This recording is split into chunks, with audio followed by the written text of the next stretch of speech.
Qasas rabbi inni lima anzalta ilayya min khair faqir mukama katonda wange kyonna kyobo onjagaliza mu birungi mazima nze ndi mwetaavu owambu ufunze ya Allah kusaba nkole enteekateeka ennungi surati Qasas aya 24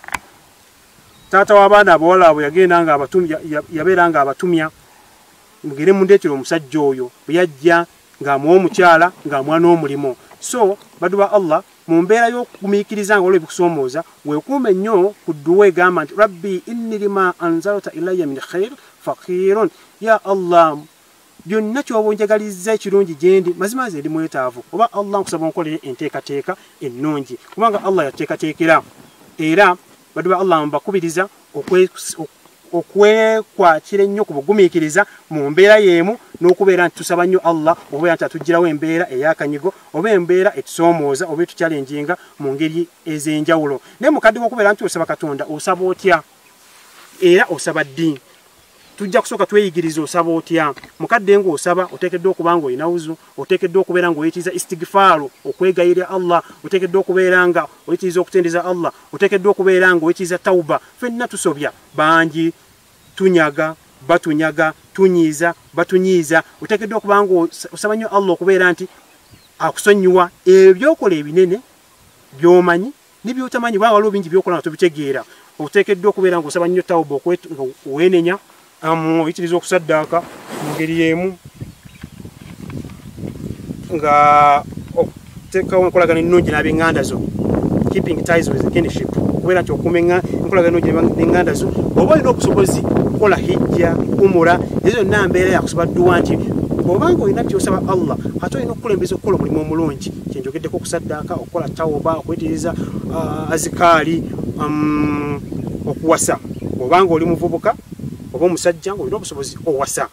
Allah asobola okusinzira mu mbeera ey'okuwasa n'akugabirira olw'omunno oli gwakuwadde oba olizadde lyabuwadde mu ngeri y'emu okufuna abaana okufuna ezzadde mulimu abantu abayitiriza ennyo olugezigezi agamba nti tusooke tuleke okuzaala muddu wa Allah sigga ogenda okuliisa abantu abo ate sigga ogenda okubakuza sigga ogenda okubambaza sigga ogenda okubayimirizawo mu ngeri zonna Allah yagaba era Allah ku buzadde liri akuwadde bw'asinzira n'abeera nga akuwa riziki y'abantu abo naawe n'ofunira mu bo so n'okuyitiriza edduwa saako ne gratitude kwebaza kukola shukuru ku ebyo Allah byabakuwadde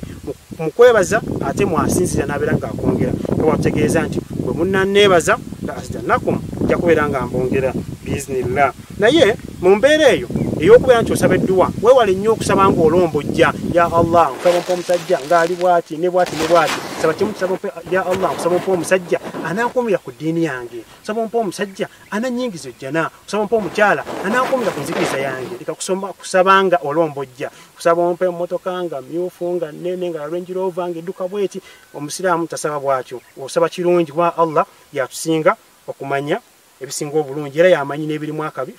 kyetubeera nga tetumanyi naye mukadde okubeera nti osaba nnyo Katonda okubeera nti akukyusiza mu mbeera okusoomooza naawe kennyini olina okwefubako oleke nti okyusa embeerayo osala eswala 5 osaddaaka ozuukuka n'osalako ekiro mu tahajjudu kubanga Allah ategeeza nti ajja kuggulu erisembayo ery'oku nsi n'agamba baddu bange ani asaba muwe mu kiro ekyokusatu ssaawa 9 10 kitundu obudde obwo Allah ajja ku nsi kuno n'abeera nti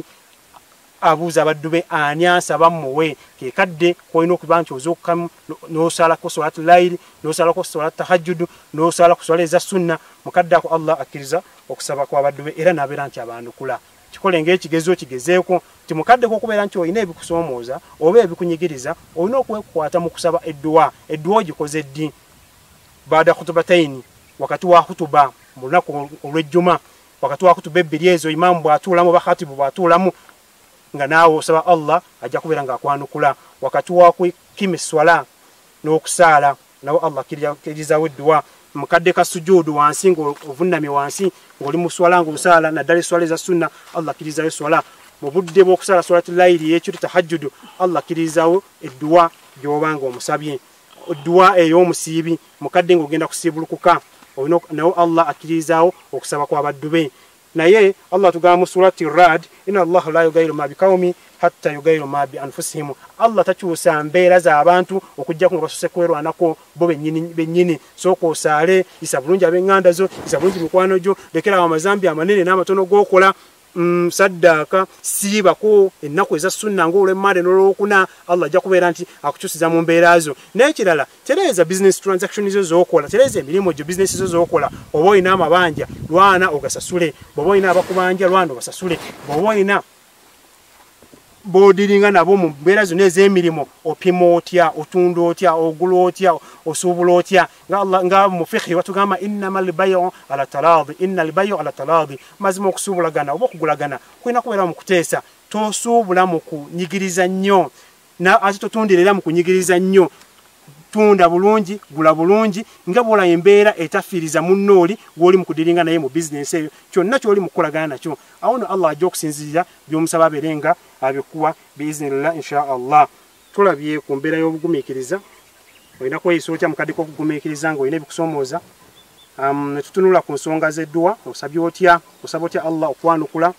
ne twogera embeera gy'olina okuyitamu ng'osaba okwewala okuwanjaga. Bw'oba onaasaba bulungi edduwa Allah agikkirize, oteekeddwa okusooka n'okwegayirira Allah okusonyiwa ebyosobya, okuyitiriza ennyo azikaali mu kadde okusaba edduwa, okusalira ennyo nabbi, oluvannyuma n'osaba Allah ky'oyagala naye nga towanjagga, olina kukyogerako n'osaba Allah akikwemu obulungi. Mpozi badde ba Allah, tusaba Allah okubeera nti atuwa obulungi emirimu gye tukola, abatalina mirimu abayambi bafune emirimu, abasumbulibwa mu mbeera zonna ez'enjawulo abakwatireko, abalwadde Allah abawe obulamu obulungi akyusise mu mbeera ebakosa. Tusaba Allah bw'ebeera nga riziki yaffe eri mu ggulu agisse ku dduniya kuno, bw'ebeera nga eri ku dduniya kuno agitusembereze we tuli, bw'ebeera nga ntono agituyinjiwalize, riziki bw'ebeera nga nnyingi atuweere omukisa mu yo. Tusaba Allah atuwe ezzadde eddungi, famire ennungi, abaana abalungi, abaami abalungi, abakyala abalungi, mpozi n'okubeera nti atukuuma nga tuli bagumiikiriza, era atukumire ku ddiini ye ey'Obusiraamu. Era tusaba Allah kubeera nti bannaffe bano tiimu ekulembera Sheikh Abdulrazak Katongole yabagisasulira kuba tebakolera musaala, yabayimirizaawo studio eno, productions okufuluma ebifaananyi, videos n'okumanaginga buli kimu kimu, emirimu gyonna abali emabega wa kamera. Tusaba Allah okubeera nti yababasasula era abateerera baraka mu bye bakola, n'okubeera nti abongera mu mirimu gino gibassaamu ssente zaabwe n'amaanyi gaabwe n'obudde bwabwe, okubeera nti emisomo gino gikutuukako eyo gy'oli, era nga emisomo gino gijja kubeerangayo, mbeera nga ogilikinga n'okugigoberera. Tusaba Allah abeere nga akugasa nagyo insha Allah. Wassalatu wassalamu ala sayidina Muhammad sallallahu alayhi wasallam.